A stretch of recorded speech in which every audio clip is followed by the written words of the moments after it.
Thank you, yeah.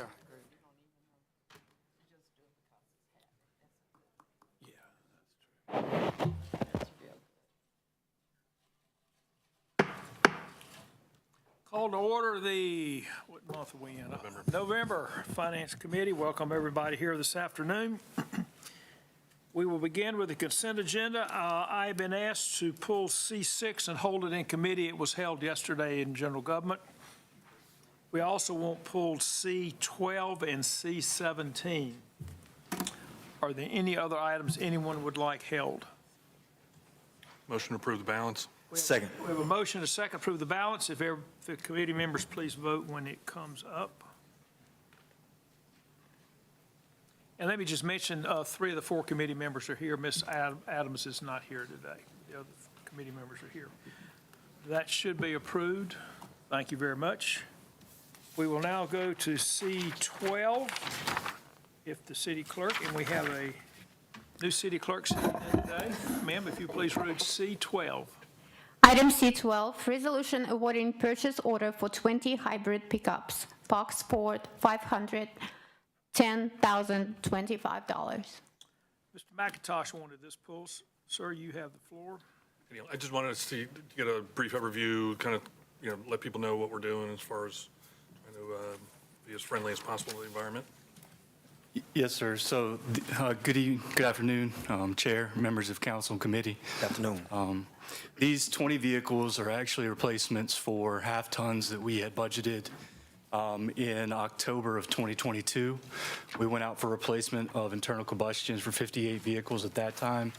When we got the bid back to reassess and look at some green initiatives, we decided to place 28 order for 28 internal combustion pickup trucks at that time and use the remaining fund to try and support our green initiatives at a future time. We've been trying to fulfill that need. Fortunately, these compact pickups came up. We have a need immediately for 20 compact pickups. So these are hybrid electric vehicles which fulfill our green initiatives, and they'll be available to replace internal combustion engine vehicles currently in service. And these are actually available versus what we've run into as far as placing orders and then finding out that they can't be fulfilled. This is production slot availability, so they don't exist, but we're going to enter into the portal with hopes that 6 months down the road we get them. Yes, sir. Thank you. Any other questions or comments? Can I get a motion to approve? Motion to approve. Second. We have a motion and a second on C12. If the committee members please vote when that comes up.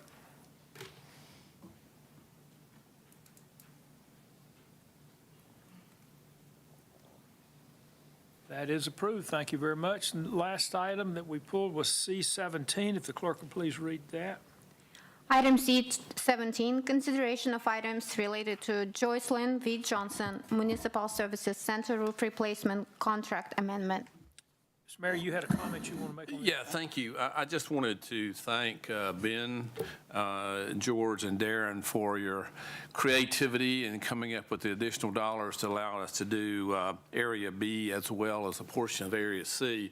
I think we'll be really happy that we did this going forward. We don't do these projects very often, thank goodness, on a project this size, and we've got a contractor standing by willing to take this on. So I appreciate y'all finding the money to go ahead with this expanded prop. Very good. Thank you, Mayor Joyce. So if we look at the attachment in the thing, we're doing A, B, D, E, and F. F would not be. It would be, F is a section that's Oh, that's just- not to be replaced. It's a Yes, sir. loading dock anyway. Yes. Okay. All right. Any other questions or comments? Make a motion to approve C17. Motion second approves C17. Everybody please vote when that comes up.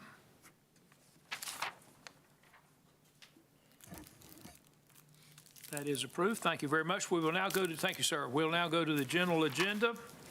And we have 4 items. Let me get to the first one. The city clerk will please read G1. Item G1, resolution amending October 17th, 2022, November 14th, 2022, January 3rd, 2023, and August 21st, 2023 resolutions relating to the City's American Rescue Plan Act, ARPA-enabled transformational grants program, and 4 ARPA-enabled housing transformational grants. Ms. Leva, if you'll give us an introduction to this, please. Sure. Good afternoon, Chair Clark, Mayor Joines, members of the committee and council. I'm Tiffany Oliva, Director of Intergovernmental Affairs and Strategic Initiatives. Essentially, this item, as you all are aware, several of our community agencies that were funded under the transformational grants over the last year have expressed a couple of needs. One is with startup capital to initiate their transformational projects. And then the second is with operating capital.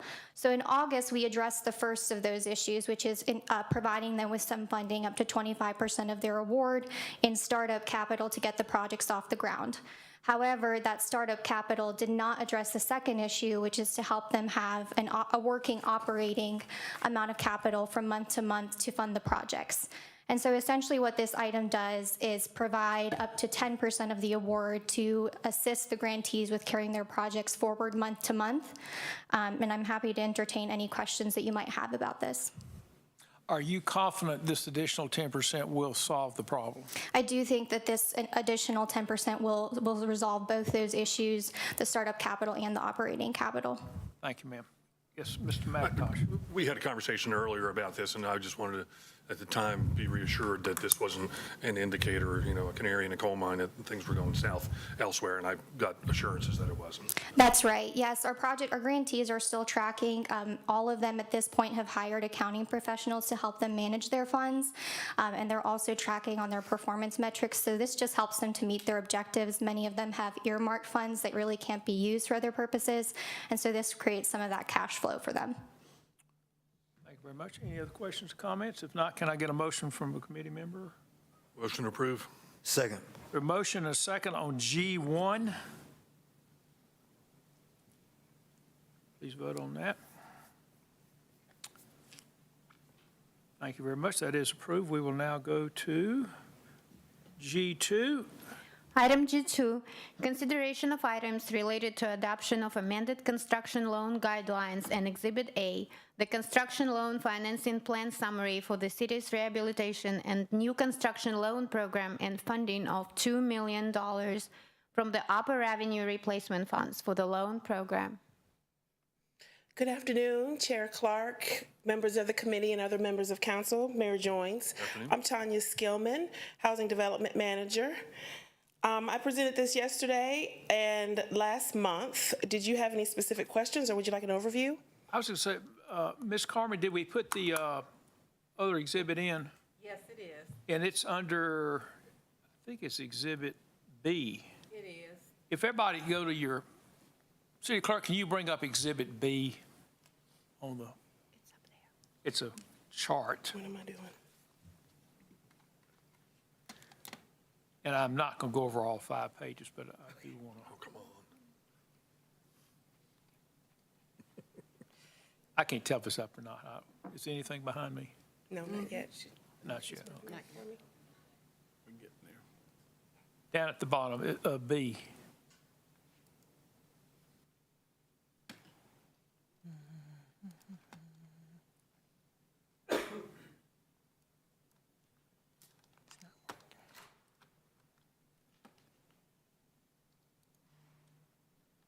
Not going to take it.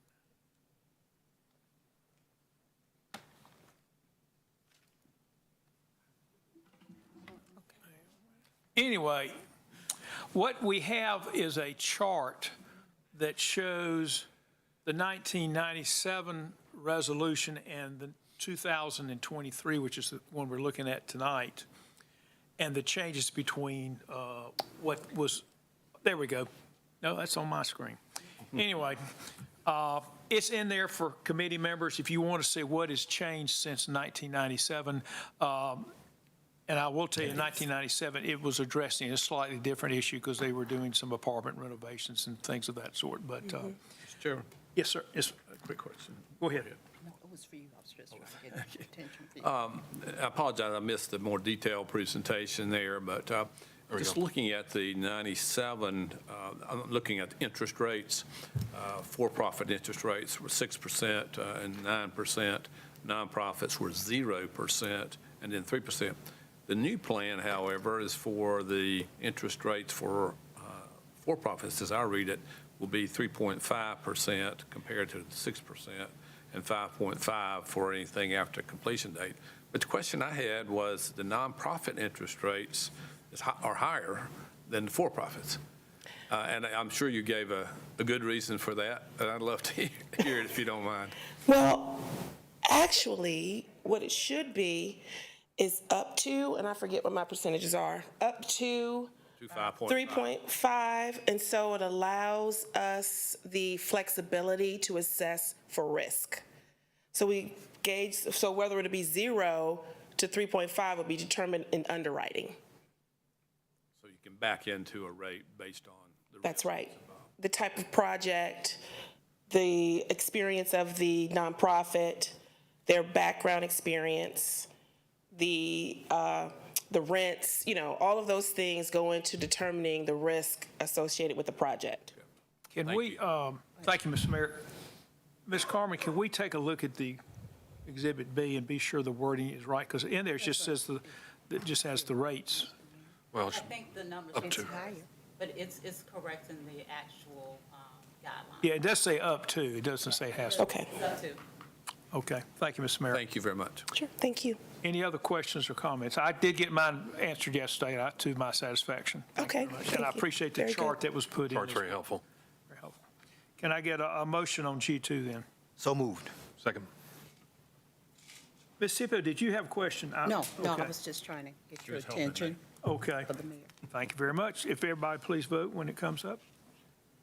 Thank you very much. That is approved. We will now go to G3. Item G3, resolution approving modifications to the Small Business Loan Program and Building Rehabilitation Program. Mr. Miller, this was not covered in other committees, so if you would please give us a presentation on this. Certainly. Good afternoon, Chairman Clark, Mayor Joins, members of council. As you will recall, in October, City Council approved modifications to the Revitalizing Commercial Areas Program that designated 25 areas, activity centers in the city is eligible to apply for funding. This is really a continuation of business inclusion and advancement, taking a look at financial assistance programs and suggesting recommendations that council may want to consider for those programs. The city does have a small business loan program. It obviously assists the small business community in the city with job creation, job retention, as well as benefiting the low to moderate income areas. There are two recommendations related to it. The first is tied to the interest rate on that program. It is currently prime plus 1%. As you may know, prime is fairly high at this point. It was 8.5%, which means our loans would be 9.5% loans. So one of the recommendations is that we set a cap for the maximum interest rate on our program with the recommendation of 7% as the maximum cap. The other recommendation ties to eligibility, and I'm going to cover that when I talk about the building rehabilitation program. So the building rehabilitation program is actually the program on which Revitalizing Commercial Areas is based. It provides matching forgivable loans to property owners of owners of commercial and industrial property to encourage them to invest in their properties that may be underutilized, they may be disinvested, they may be blighted. So a couple recommendations tied to that program are increasing the minimum amount of private investment from $2,500 to $5,000, while at the same time increasing the city's maximum loan amount from $10,000 to $20,000. And again, that is currently and recommended to stay as a deferred forgivable loan. That program has historically operated as a reimbursement program, which means the property owner has had to pay for all of the construction to the contractor at one time, submit proof of payment to staff, and upon verification of payment and satisfactory completion of the work, we would reimburse for the amount approved for the city loan. Because not all property owners are going to have that financial ability to pay up front, we are recommending that become a program where we will reimburse the property owner upon them providing an invoice and city staff's review that confirms that the work has been performed satisfactorily. So that will ease the burden on the property owners of financially having to carry the cost of the entire project. So I mentioned earlier recommendation for the loan program that is also tied to the building rehabilitation program. These programs, eligibility for these programs is tied to geography. Today, you must be located within the Neighborhood Revitalization Strategy area, or NRSA. When that area was changed in 2019, it significantly shrank the area as well as turned it into an area highly concentrated in residential structures rather than commercial structures. So to increase opportunities for business owners and property owners to take advantage of our financial assistance programs, we're recommending that the geography of eligibility be changed to include combining three areas that have currently been designated for investment. So that includes the current NRSA, which, as I mentioned before, is highly residential. It includes the old NRSA, which included many more commercial corridors and areas of the city, but it would also add the 25 areas that were approved as eligible for revitalizing commercial areas last month. So combining those three areas is the map that you see and had the link for that you could look at a highly more detailed map there, and I will pull it up.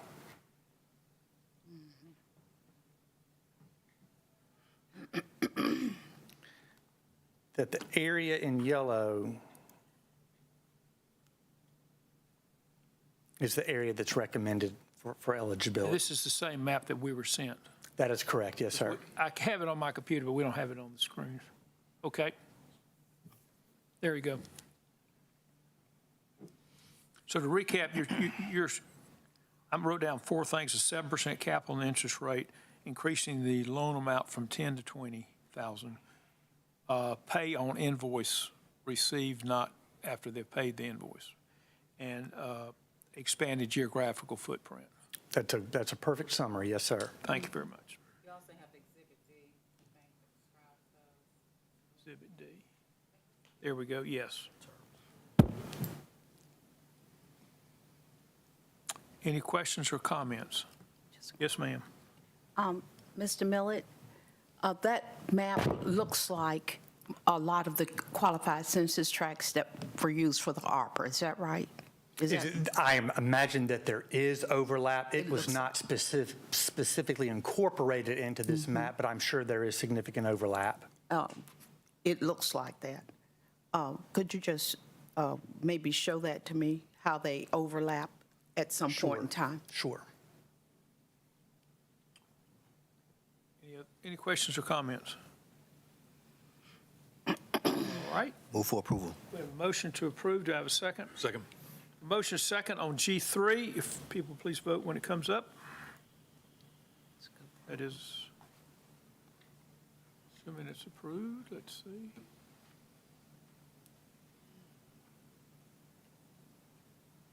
There we go. It is approved. Thank you very much. We will now go to G4. Item G4, first quarter budget update on fiscal year 2022-23 year end and fiscal year 2024-25 budget issues. Ms. Tesh, if you'll present this, please. Absolutely. Good afternoon, Chairman Clark, Mayor, and members of the committee and council. Each fall, we come to you with a first quarter budget update that looks retrospectively at how we believe we've ended the year. And I say how we believe we've ended the year. Financial audit is not quite completed, but there shouldn't be any material changes from what you see here. And then a look forward at fiscal year 25, some of the challenges that we may face going into the upcoming budget cycle. So at a high level, I'll draw your attention to the left, how we ended 2023. Total revenues, and these are general fund, total revenue is a little less than 2% above budget. Now, that is a good thing.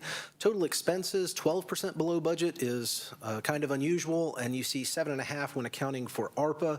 So the ARPA-enabled funding per our external auditors that was used for community agencies came to the general fund. All of that is sitting in contracts right now. So many of them have 2 or 3 years to spend that money. All that money is encumbered. So there is, and I'll show you on one of these other slides, a significant amount of money outstanding for them to spend in the general fund. Point here, and we'll look at the general fund balance change from year to year. We added roughly $4 million to unassigned general fund balance in '23. In terms of FY25, we'll talk about employee compensation. There are a couple of things outstanding, not just the regular merit, but a compensation and classification study that you approved as part of the '24 budget, increasing benefits costs that we have seen in terms of our local government retirement system that we will expect to continue to see in FY25, and we'll talk about inflation and a few other things as well.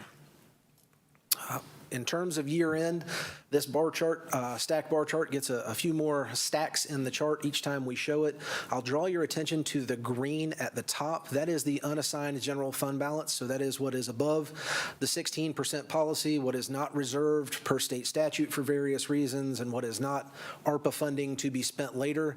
That is the amount that is generally unassigned and could be used for any purpose if needed. Again, we would say with where inflation has been and a lot of what's happening with our capital projects, this is our hedge against things that we don't know that are coming. So although total general fund balance increased from 87 million to 109, the amount that is really available there only increased by $3.8 million. I will draw your attention now down to the bottom. You see that restricted per state statute went from roughly 30 million to 44. That's where all those ARPA contracts are at in this. They are reserved per state statute because we have an agreement and we have a purchase order in place to pay those over the course of both this fiscal year and future fiscal years. Just a quick note, although we did add to unassigned fund balance, we did have a couple of planned uses of fund balance as well in the general fund for some capital projects. We did use a little over $2 million for that one-time pay that the mayor and city council approved for all city employees in the budget cycle, and about $700,000 worth of individual plans and studies for the comp and class study, an HRS implementation study or human resource system that we use, as well as a fleet electrification study. I will note in here, I've got the asterisk, there are 2 things. You just approved the roof on the Joyce Lynn Johnson Center, which was in here, and Councilmember Clark, there was initially $1 million in here related to the project for streetlight LEDs. That can be amortized over 4 years, so that capital projects number could technically be about $750,000 less than what you see there. But did want to note that although we added to fund balance, we did have a couple of things that we have appropriated the use for. We talked about the end of year being a little weird, being that far under budget in the general fund. I don't want to get into too many details, but at a very high level, let you know, staff has looked at this, and we do have some conversations that are coming with the new city manager going into the FY25 budget process. Again, roughly $12 million is set aside for those ARPA-enabled community agencies. We had roughly $6 million in salary savings in the general fund. That is on top of the $4 million salary savings adjustment that is in the budget. So departments naturally realized roughly $10 million in salary savings adjustments. We did, as part of the budget, cut 50 police positions and reallocate that funding back to pay for them. That was roughly $4.3 million. So we would expect that number to not be nearly as high as it was based on what we've done in the police department this year with positions. Equipment lease payments. Mr. Geist was here yesterday talking to the General Government Committee about our inability to procure vehicles as quickly as we would like. That is reflective of our inability to get some of the things that we have budgeted delivered.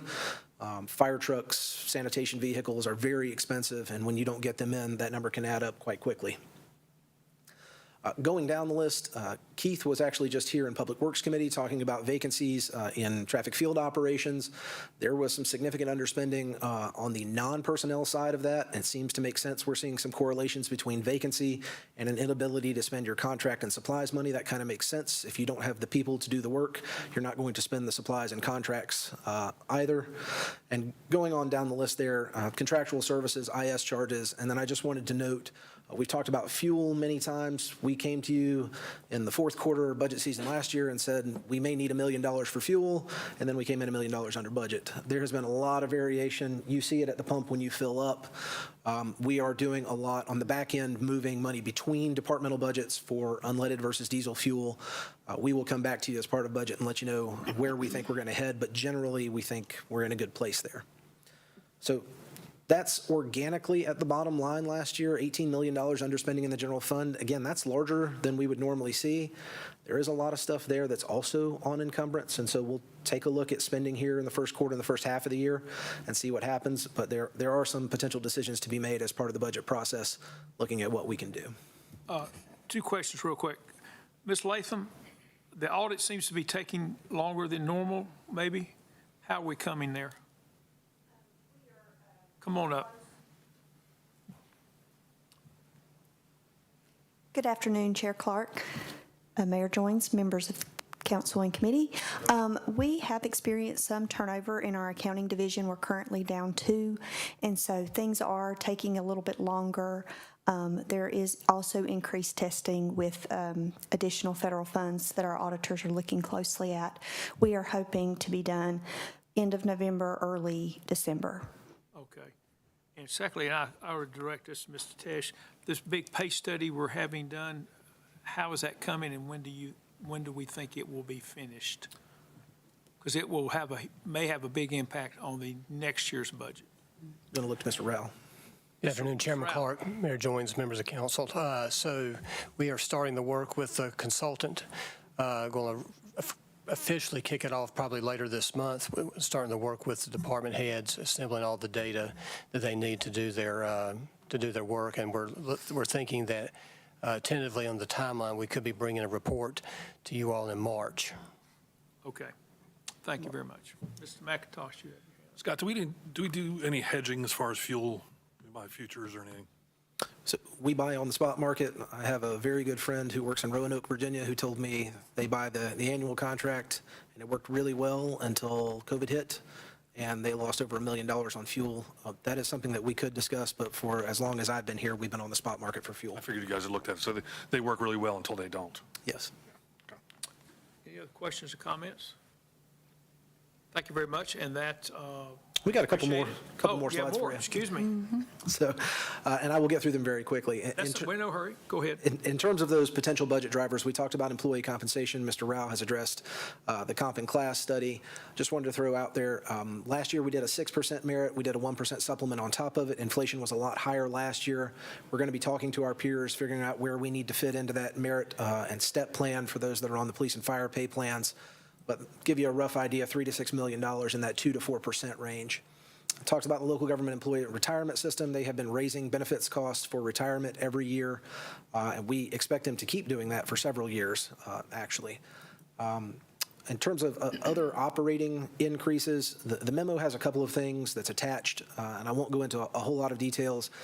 Inflation, we have not increased supplies budgets by 7% or 5%, any across the board. We've been very targeted in prior years with that. I think we are going to continue to do that, but we are seeing things like chemicals and brass fittings and certain other commodities that are increasing by 25 and 50% over the course of 2 or 3 years. So there are still some inflationary battles that we are dealing with there. On public safety equipment and services, Chief Mayo was here yesterday and brought up the term self-contained breathing apparatus, or SCBA. We have, over the course of the next 2 years, several $1 million worth of that equipment to replace, as well as another year of turnout gear for the fire department when they switched to their having 2 sets 10 years ago. Many of those are going out of date, and so we do have a lot of expenses that are coming forward in terms of fire supplies. Grant-funded positions, we have a few things in police that are coming off grants related to things like the Real-Time Crime Center, and I'm going to use the term Shot Spotter, although I know they changed their name to something else. I think it was Sound Thinking. But we do have some expenses that are coming off of grants. I would also note, although it's not only in FY25, the BEAR program has a couple of outstanding grant requests, both I believe to the county and the federal government. And if those were to, we were to get both of those and then keep the positions after that, you'd be looking at north of $1 million in the general fund in future years. So there are a few things that we are looking at for grants that potentially have impacts to the general fund. On the revenue side, I'm going to start with something that's not here. We actually got some good news on revenues. Came early to Public Works Committee. The state budget included an additional $15.5 million in Powell bill funds in the current year's budget. That should net more than $700,000 to us annually. Allegedly, they are going to increase by that same amount next year. We don't know, but there are potentially some additional funds coming down the pipe for street resurfacing.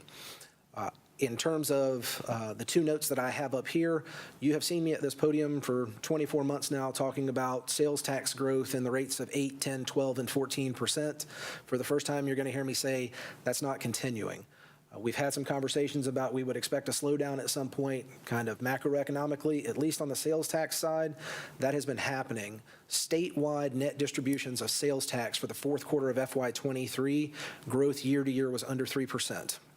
The first two distributions of this year for us, which include some refunds, are basically flat to last year, and we projected 4% growth. So we're going to continue to monitor sales tax, but it is something that we have talked about. We knew it was going to slow down at some point. We did not get hyper aggressive with our projections, and we're going to continue to monitor it. Ms. McIntosh. So the rate of growth is decreasing or flat. It's not reversing. Currently, yes. Currently, okay.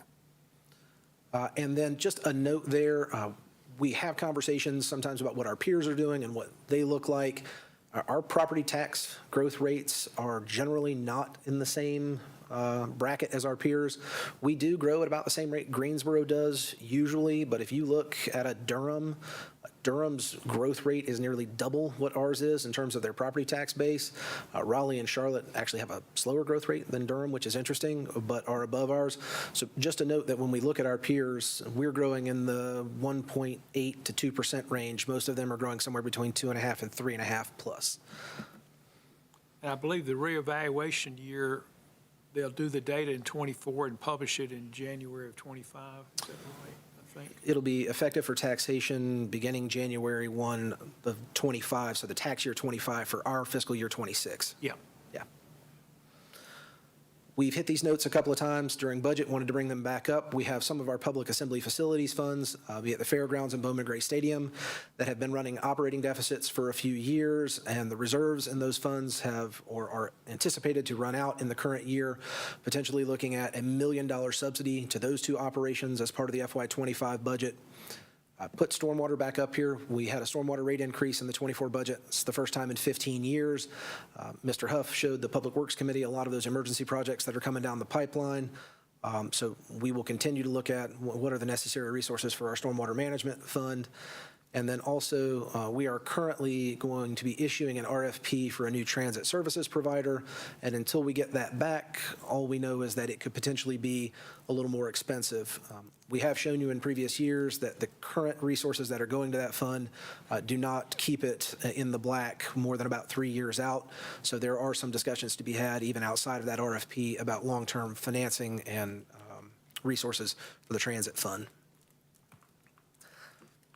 High-level summary, we have some personnel funding decisions that need to be made as part of the FY25 budget when it comes to how we pay city employees. We are still looking at increasing operating supplies and services. However, we had some underspending, and we're going to do our best to curb the increases there. We do have what I will call moderated revenue growth in most of our major revenue sources. Property tax and sales tax make up roughly 75% of what's in the general fund. And we had a discussion about how those are not growing as they maybe have been in prior years. Just talked about the subsidies to potentially to enterprise funds. And then also, we do want to be careful with use of that unassigned general fund balance. We have appropriated several pieces of it, have a few more planned here, but I think to the extent possible, we would like to keep as much of that from a staff recommendation for those things that pop up as needed. That is all I have in terms of a look back at 23 and some of those high-level drivers for 25. Happy to answer any questions about 23 or 25, or anything in the current year as well. Thank you very much. We have some challenges ahead as we kind of get back to normal. Traditionally, sales tax growth pre-COVID was in the 2 to 3% range. Yeah, I would say 3 to 4, yeah. Yeah, and that's kind of where we're heading back to normal. Okay. Thanks, Scott. Thank you. Thank you, sir. Anything else to bring for the council, for the committee tonight? If not, we will stand adjourned. Thank y'all very much.